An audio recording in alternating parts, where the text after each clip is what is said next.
Hello and welcome to my video coaching series where we talk about recovery from porn addiction and porn-induced sexual dysfunctions.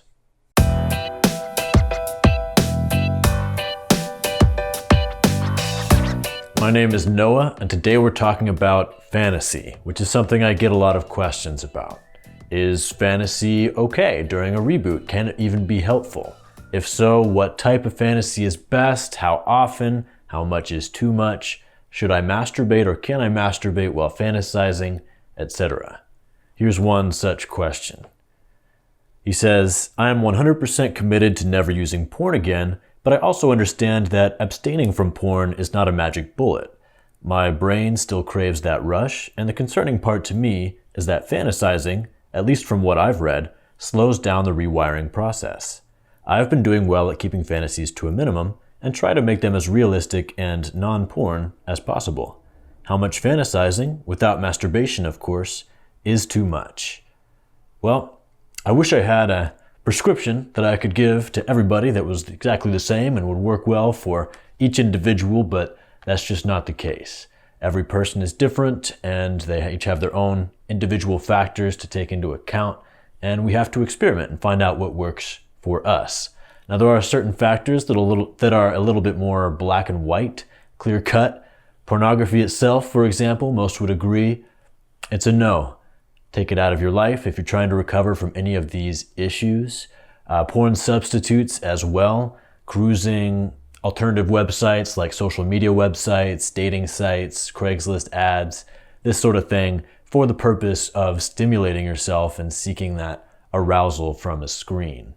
All that is going to activate those same pathways that porn does and keep that alive, keep that addiction alive, keep you from recovering properly. But when we get into fantasy and masturbation, the waters get a little bit murkier. I always recommend for someone dealing with a sexual dysfunction that's porn-induced, cut out not only porn forever, but also masturbation and intentional fantasy as much as possible. I recommend doing so at least until you have recovered, you're having great sex, you've left behind your sexual dysfunction, you're no longer feeling consistent cravings to use pornography, and then you can consider, okay, should I reintroduce masturbation into my life in a healthy way? Is that something that's going to be good for me? A good, occasional stress release or whatever? And how often should I be doing so? And you can experiment with it at that time, see how it affects you, see if it has any negative effects, and just do your own self-experimentation. Now, there are others for whom it's very difficult or they choose not to be entirely celibate during their journey until they're able to have real sex. And those people, perhaps, if they try to do so, have intense cravings and always end up relapsing to porn. And maybe they can experiment with still having masturbation in their lives and fantasy in their lives as a sexual outlet that allows them to stay away from porn, because that is number one in terms of recovery. It's much better to masturbate occasionally to fantasy than it is to intend not to masturbate at all, but end up relapsing every 30 days or 60 days or day or week or what have you. So for those people, it can be very good. But for everybody, I recommend having at least a period in the beginning where you're completely celibate. If you're not in a relationship especially, cut off sexual contact as well. Now, most men in their adult lives have never gone 30 days without an orgasm or without masturbating. And that is a shame, because it can be a really powerful journey of self-discovery, of discipline, of self-knowledge. If you take that step, you teach yourself, you're telling yourself that you are not a slave to your sexual desires. Those are not needs. You are in control of your sexuality and you choose how to express it and when to rein it in and redirect it in positive, life-affirming ways. And that is going to be very valuable for your journey. It teaches you tactics to deal with sexual impulses and urges and gives you that discipline necessary to move forward throughout your journey and maybe choose to masturbate every week or twice a month or whatever you decide, but restrict yourself in other circumstances in which you know it's not going to be good for you. Now let's talk about fantasy in particular without masturbation. So we're sexual beings.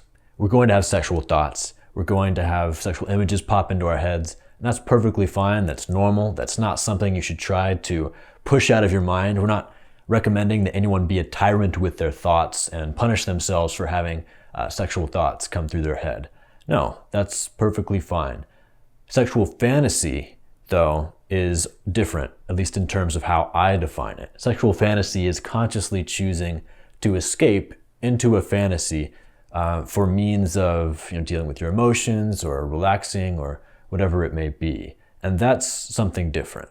I think it's perfectly fine to fondly remember memories of past intimate experiences or imagine future ones and how it might go and plan out, what you might do or say or what experiences you might have in the future.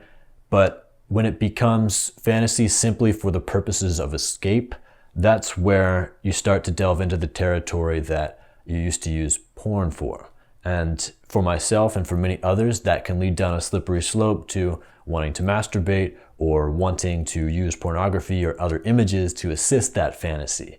And that can be detrimental to your recovery.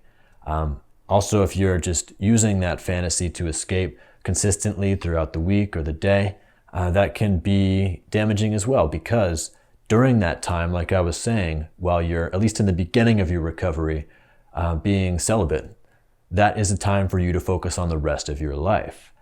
Focus on exercising, becoming a healthier person, being more social, strengthening your relationships, journaling, having some introspective journaling sessions where you discover exactly what you need in your life, what holes you've been trying to fill with pornography. So if you're instead just replacing pornography and masturbation with idle fantasy, it can be counterproductive for your recovery. But if you do decide to fantasize, either to masturbation or without masturbation, it should be more realistic and first person, based around memories or potential future experiences, and not inspired by porn or memories of porn that you've seen or a third person perspective of a scene laid out in front of you like you would see in pornography. Because all that is not real sex. It's not real intimacy. It's not real connection with somebody else. And the sooner we leave behind the sort of stimulation that porn provides, the sooner we can find new and greater joy in real life experiences. Now, I hear people sometimes saying that masturbation to fantasy, realistic fantasy, can be helpful for your rewire. It can help you prepare for real sex. If you're imagining, for example, how a date goes, the slow progression, kissing, taking each other's clothes off, and it's realistic, you're using lubrication and gentle stimulation of the penis, that can help you rewire to those more realistic, intimate experiences. Now, I'm not going to say that this won't work for you. If you want to experiment with that, go ahead. But I will say that in my own personal experience and my experience with my clients, I haven't seen any evidence that this actually works.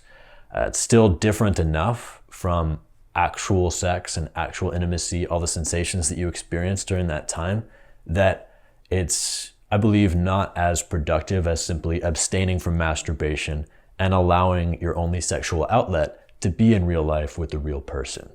So that's my 2 cents on fantasy. Let me know down below if you have any questions or what your thoughts are on this topic. And of course, if you'd like to get my personal guidance, you can find ways to get in touch with me and work with me on my website, addictedtointernetporn.com. I'll see y'all next time. Have a wonderful PMO-free day.